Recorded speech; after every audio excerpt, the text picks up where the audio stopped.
Good afternoon, I'm Georgia Moylan with Hunter News. An alleged armed robbery has taken place at a business on Main Road, Bullaroo this morning. A single male offender armed with a blade allegedly threatened staff before fleeing on foot. No injuries have been reported at this stage. Investigations are underway.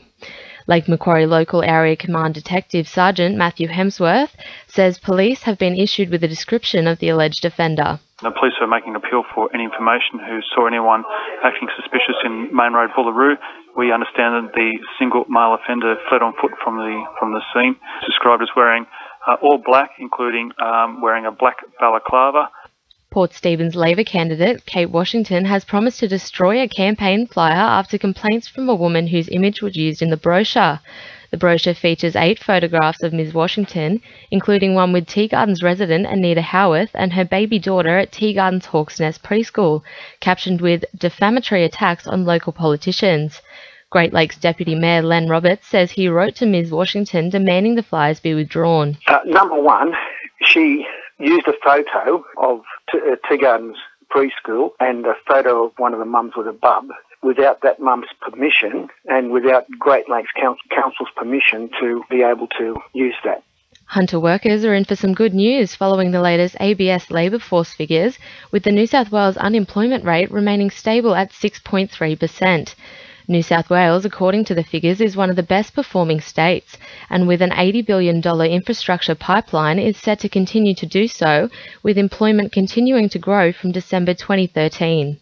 Employment market analyst Steve Shepherd says we're now seeing real job creation. The benefits of business obviously is that we see that improving confidence from job seekers. That's going to drive consumer confidence as well. I mean, those two are intrinsically linked. You know, people with jobs drive the spending, and consumer confidence obviously helps employers to make the commitment to hire more people.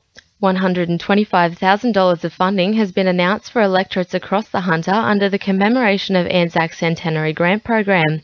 The government is providing the funding to assist commemorative projects that honour those who served in the Great War.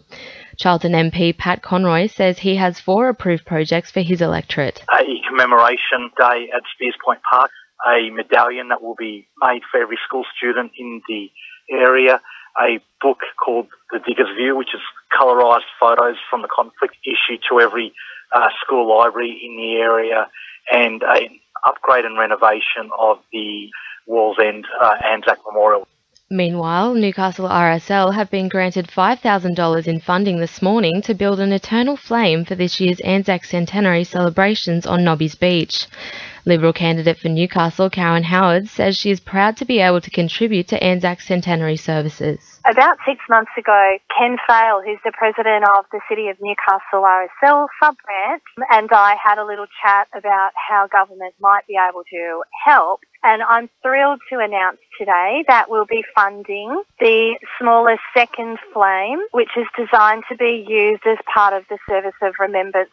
Now with sport, Georgia Cowan. The Newcastle Knights have announced the re-signing of prop forward Corbin Sims. The 23-year-old has received an additional 2-year contract with the side, keeping him at the club until at least 2017. After a turbulent season, the Newcastle Jets have taken another hit, dropping to the bottom of the points table. Having won only one of their first 20 A-League matches, the side will have to pull out all the stops for their last 7 games to avoid the wooden spoon. Midfielder Ben Kanarowski says they're hoping they can turn the season around, starting with their game against Melbourne City on Saturday.